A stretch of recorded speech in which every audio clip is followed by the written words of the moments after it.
buñ jógee ci information yi rek comme chaque matin dañuy jàll ci li nga xamante ne mooy météo xoolal leen tey seen journée naka lay mel parce que tamit génn sa kër bala xam naka ba xam nooy solo wala ba xam da ngay yóbbu parapluie wala déet dafa am solo ci nit donc Dieynaba Seydou Ba moo leen koy defaral.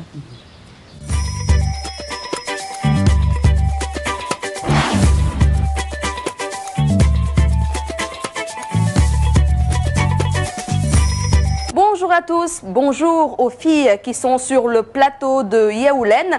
J'espère que vous êtes bien réveillés. En tout cas, moi, je le suis et je suis prête à vous présenter donc la météo du jour. Alors, pour ce jeudi, il y aura donc la chaleur et des averses pluvio-orageuses au programme pour cette météo de ce jeudi. Alors, retenez qu'il y a la chaleur, l'extrême chaleur, la canicule au nord du pays, à Matam qui enregistre 44 degrés et puis la température douce, la minimale est prévue à Dakar qui enregistre 28 degrés et c'est une bonne transition, chers téléspectateurs, pour vous parler donc des températures puisque je vous l'ai dit, nous aurons donc 44 degrés à Podor, c'est au nord du Sénégal et juste après donc nous aurons 43 degrés ici vers Matam, 42 degrés est prévu donc à Louga et puis Diourbel enregistre 38 degrés et juste après Kaolack avec 38 degrés et je vous l'ai dit à Dakar nous aurons 28 degrés.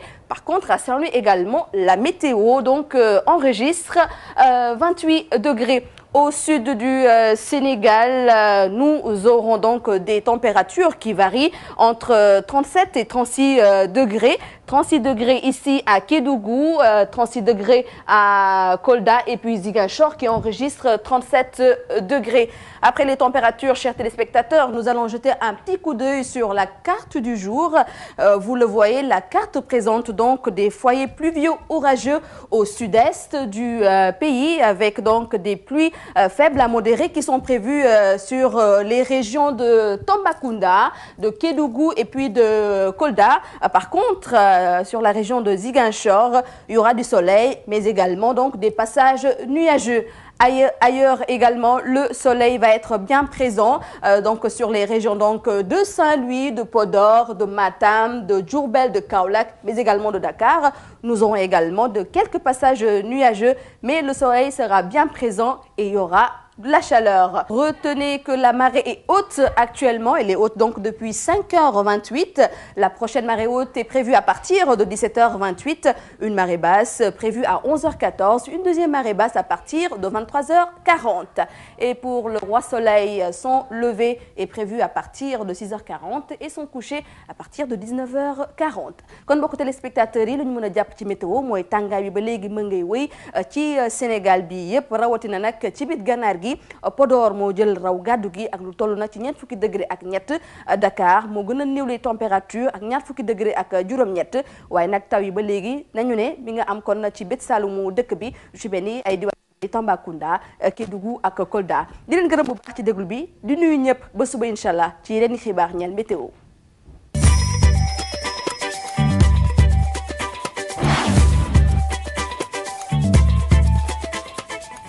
merci beaucoup Dieynaba Seydou Ba donc loolu moo nekkoon li nga xamante ne mooy seen météo comme ni mu leen ko wanee rek taw bi moom commencé na ci sud bi ba pare te xam naa ni kanam la jëm tàngaay bi tamit dafay continuer Podor moom tey ñi fay nekk yërëm naa leen torop ndax 43 degré lu war a métti la ket métti na lool 43 degré wante nag noonu la saison bee ko laaj déjà ñu ngi ci mën a retenir aussi ne 6h40 la jant bi di fenk comme ni nga ko waxee foog naa ne fi ñu toll nii jant bi fenk na moom fenk na bu baax a baax mi ngi jóg ñu jàll ci li nga xamante ne moom moo di la une des journaux et pour ça Astou Mbène est là.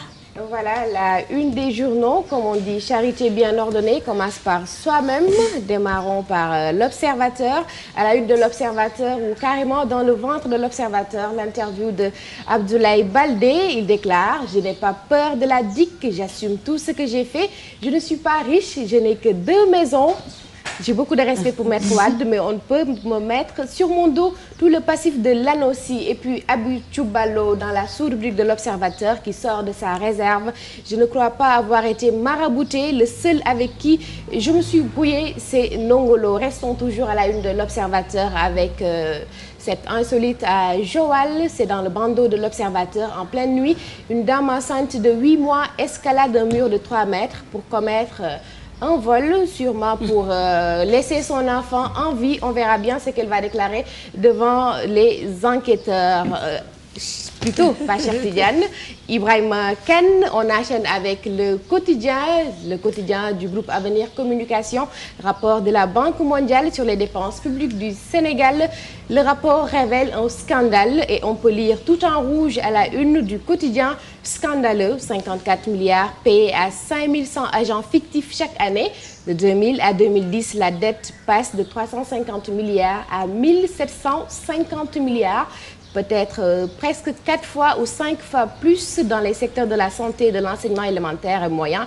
90% du budget servent à payer les salaires. Toujours à la une du quotidien, une autre déclaration d'un libéral, c'est celle de Samuel Sarr lors de son audition à la gendarmerie. Samuel Sarr déclare à la une du quotidien: Wade m'a appauvri de 10 milliards en 2003. Aujourd'hui, je n'ai que 3,5 milliards dans mon compte.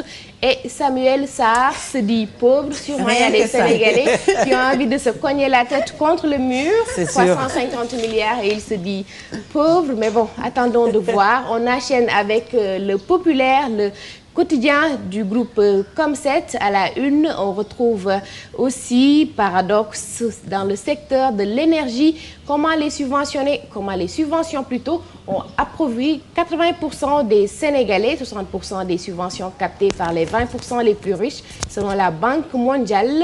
Des questions, peut-être une question sur la table des subventions et la pauvreté. Ça rime pas trop bien. On reste toujours à la une du quotidien et à la plutôt du populaire, et c'est à la sous-tribune de ce quotidien.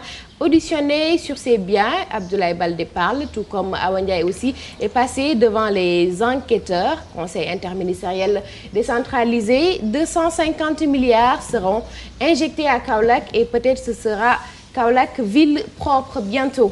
On enchaîne avec Sud Quotidien. À la une de Sud Quotidien, des équilibres criards dans la répartition des dépenses publiques de 350 milliards à 1750 milliards de CFA.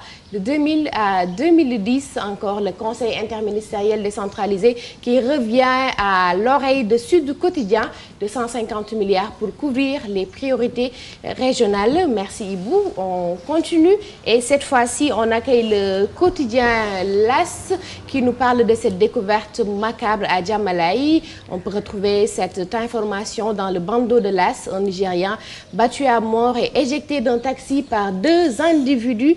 Awa Ndiaye parle juste après son audition. Elle démonte les accusations des gendarmes et déclare: je n'ai aucun appartement à Washington, encore moins à l'étranger. La vérité sur la maison d'Estoufoire et la villa des Almadies. Awa Ndiaye parle. Autre chose à la une de L'As, c'est la déclaration plutôt du président de la République, la rencontre au Palais sur la préparation de la commémoration de la journée du 23 juin. Macky déballe et promet d'aller jusqu'au bout des audits. Le président dégaine 11 millions pour le 23 juin et on se rappelle, le 23 juin passé, plutôt il y a de cela passé, bien sûr, c'est ça. C'était des coûts à la place des millions, mais cette fois-ci, c'est plutôt 11 millions. Une bonne nouvelle pour certains. Merci Ibou. Avant de terminer, avant plutôt d'enchaîner avec les quotidiens sportifs, Awa Ndiaye qui revient à la une de Libération, l'ex-ministre aux casseroles judiciaires devant les enquêteurs. Elle a été entendue hier sur son enrichissement mouillé dans 2 dossiers, le blanchiment et de surfacturation. Autre dame, autre sortie, Hélène Tine brise le silence dans Libération après sa brouille avec Niass et l'AFP. Macky Sall, plutôt la venue de Macky Sall divise l'opposition. On reparle de la décentralisation du conseil interministériel à Kaolack. Ibou, on continue, mais cette fois-ci avec les quotidiens sportifs. Euro 2012, groupe C contre Croatie ce soir. L'Italie en danger. Peut-être prions pour Chiara pour que son équipe gagne. Autre chose, information sur le basket. Cher Sarr, coach des Lions, mettre fin à 14 ans de disette basket, disons donc revenir avec des coupes pleines de médailles pour honorer le Sénégal. Et on parle de basketball. Après le basket, on parle de la lutte à la une de Sunu Lamb. Titre de roi des arènes au Sénégal, Sunu Lamb tresse le podium. Premier sur la liste Balla Gaye, deuxième Yekini, troisième Eumeu Sène et peut-être quatrième Ibou Kane, qui sait. Attendons de voir. J'aimerais bien en tout cas Astou. Il faut bien nga am cumbukaay bu dëgër parce que comme doole ji moom. Saalum laa dëkk nag de sama cumbukaay bu leen ko xeeb. mais affaire bi du cumbukaay kese de. Ibou toogal ci plateau bi